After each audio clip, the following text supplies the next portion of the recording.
Şeyh Fahri, 1899'da Silva'nın Kamışlı köyünde doğdu. 1925 Şeyh Said ayaklanmasının önemli komutanlarından biri oldu ve isyanın bastırılmasından sonra dağlara çekilerek mücadelesini sürdürdü. Suriye'ye geçerek Hoybün örgütüne katıldı ve Kürt ulusal mücadelesinde aktif rol aldı. 1930'larda kurduğu karargah, Lice, Fasur, Farkin üçgeninde, direnişin merkezi haline geldi. Orduya karşı başarılar kazandı, halk tarafından sevilen ve adaletiyle tanınan bir lider haline geldi. 1928'de çıkan genel aftan yararlanmadı, mücadelesine devam etti. Devletin affetme ve mülk önerilerini reddetti. 1933'te yapılan geniş çaplı bir operasyonla Geliye Goderne'de kuşatıldı. 3 gün süren çatışmanın ardından sığındığı mağarada cephaneleri tükenince, teslim olmayı reddederek, 12 arkadaşıyla birlikte hayatını kaybetti. Cenazeleri Hezro'da halkın hafızasında derin izler bırakan bir şekilde teşhir edildikten sonra, Gırecirit tepesine topluca gömüldüler. Katledildiği mağara ve mezar yeri halk arasında kutsal kabul edildi. Büyük Kürt ozanı, Şakıro'nun, Ba ve Beçet isimli kılamı, bu Kürt kahramanı üzerinedir.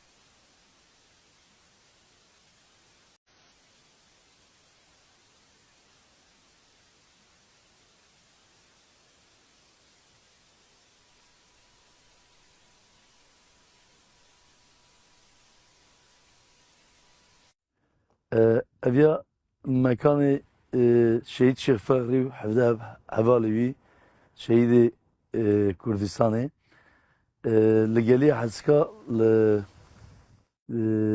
geliye Goderni Nevala Haska şehit bune devleta Türk orduya Türk van aniye ve hazroy tevi Hevde Hevalevi ve Çale Vedane van livra defin kirne tabii via anı tekiye jiboy tamamı gele Kurdistan'ı şehit kalem Şefagri Bukar ki kale tamamı Kurdistan'ı o emle karşı şehadet tabi evveli o tamamı şehide em beşnavudu tevinin o viyaji babimin vesiyete babimin şemame şirine bu go hatta ku evbe men defalarca megum mekaneki anıt mezareki çekin gona evyaji ispata mazlumiyet wana ku devra zulmeki mazın livan şehidaviye vakti rızgardiya vi gel içebe gel ev çak tişteki ku layık evan be inşallah ev çebe be o evi çita hani o vi divar hani ku ev kine beri fena enkazeki kuşek ki ava buliseri evyaji Müslümaneki hazırlığı feva kuda dikti gotiyani jibo azmazti جبر بیا او نبه و چی تکی کرنه بیا و به شکلی سکنان دی